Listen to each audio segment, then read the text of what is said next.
ইলিশের এই রেসিপিটি হয়তো সবথেকে সোজা। তার ভেতরে রান্নার কিছু টিপস চেঞ্জ করলে এর স্বাদ হবে দ্বিগুণ। এখানে আমি সরষের তেল গরম করে রেখেছিলাম। এর ভেতরে দিয়ে দিচ্ছি কালো জিরে ফোড়ন। কালো জিরেটা এরকম হাতের তালুতে রেখে এরকম একটু ডলে দেব, এতে সুন্দর একটা ফ্লেভার আসে। এবার ফোড়নটা ভাজা হয়ে গেলে ফোড়নটা ভালো করে ভাজা হয়ে গেলে এর ভেতর আমি দিয়ে দেব শুকনো লঙ্কা বাটা। এই রান্নাটাতে কোনো রকম হলুদ ব্যবহার করব না। এখানে দিয়েছি শুকনো লঙ্কা বাটা। শুকনো লঙ্কা বাটাটা হালকা করে একটু কষিয়ে নেব। গ্যাসের ফ্লেম লোতে রেখেই শুকনো লঙ্কা বাটাটাতে কষিয়ে নিতে হবে। এর উপরেই আমি দিয়ে দেব নুন হলুদ মাখিয়ে রাখা ইলিশ মাছ। মাছটাতে আমি 2 মিনিটের মতো নুন হলুদ মেখে রেখে দিয়েছিলাম।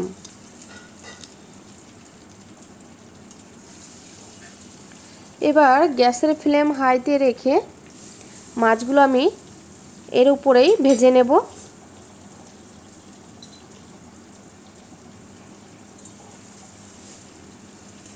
খুব সাবধানে ভাজতে হবে, কারণ ইলিশ মাছ খুবই নরম মাছ, নয়তো ভেঙে যাবে। এভাবে করেই আমি নেড়ে চেড়ে এপিট ওপিট মাছগুলো ভেজে নেব। দেখুন, ঠিক এভাবে আস্তে করে উল্টে পাল্টে মাছগুলো আমি ভেজে নিচ্ছি।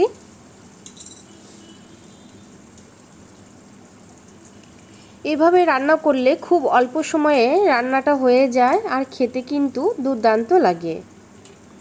আপনারাও এভাবে একবার করে খাবেন।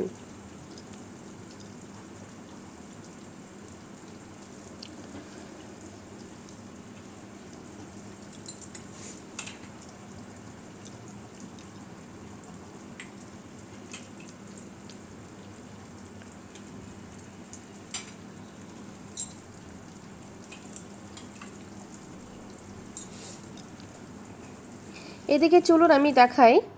এখানে আমি সরষে আর পোস্ত একসঙ্গে শিলে বেটে নিয়েছিলাম।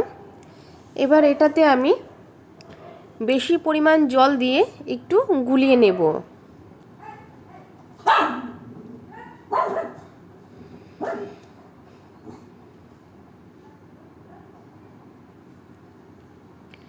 এভাবে করে রান্না করলে একটুও তেতো হবে না, আর খেতে কিন্তু খুবই ভালো লাগে।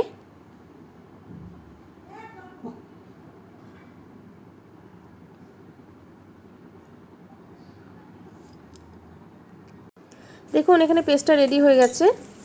এদিকেও মাছটা অনেকটাই ভাজা হয়ে গেছে। এবার আমি উল্টে নিচ্ছি। অপর পিঠটাও এরকম হালকা করে ভেজে নেব। এবার আমি দিয়ে দিচ্ছি সর্ষে পোস্ত বাটা। সর্ষে পোস্ত বাটা দিয়ে কষাবো না, কষালে তেতো হয়ে যাবে আর পোস্তের যে স্বাদটা নষ্ট হয়ে যাবে। আমি ডাইরেক্ট সর্ষে পোস্ত বাটাটা দিয়ে জল দিয়ে দেব। কম বেশি আমরা প্রত্যেকেই জানি সর্ষে পোস্ত কষাতে হয় না।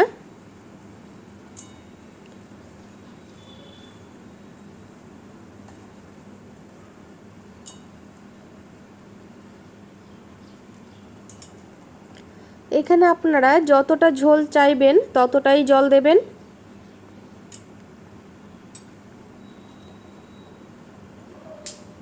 এখানে আমি পরিমাণ মতো জল দিয়ে দিয়েছি। এবার গ্যাসের ফ্লেম আমি হাইয়ে রাখবো।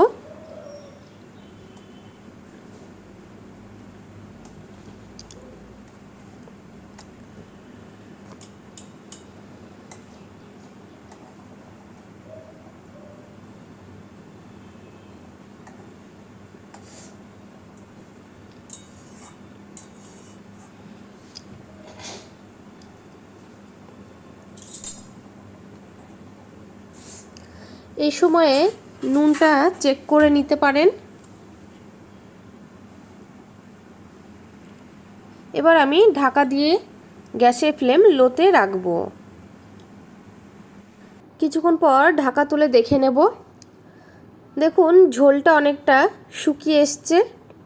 এবার আমি কয়েকটা কাঁচা লঙ্কা চিড়ে দেব।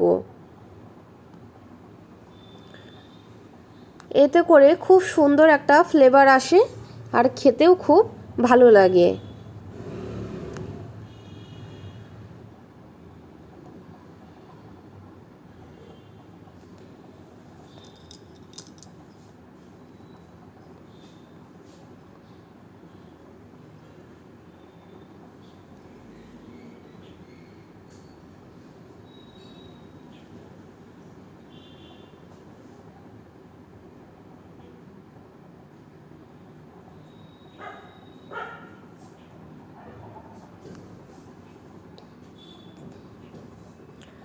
ইলিশ মাছ খুব নরম মাছ, তাই বেশি নাড়াচাড়া করা যাবে না, এভাবে করেই কড়াই ধরে নাড়াতে হবে। এবার আমি দিয়ে দেব অল্প পরিমাণ কাঁচা সর্ষের তেল। এতে করে এই রেসিপিটার স্বাদ আরও দ্বিগুণ বাড়িয়ে দেয়। সর্ষের তেলটা দিয়ে আমি ঢাকা দিয়ে গ্যাস বন্ধ করে রেখে দেব। আমাদের রান্না পুরোপুরি কমপ্লিট। আশা করছি রেসিপিটি আপনাদের বুঝতে কোনো অসুবিধা হয়নি। নমস্কার, আমি বেবি, আপনারা দেখছেন বেবি রান্নাঘর। আমার পরের ভিডিওটি দেখার জন্য চ্যানেলটিকে সাবস্ক্রাইব করুন আর বেল আইকনটিকে অ্যাক্টিভেট করে রাখুন।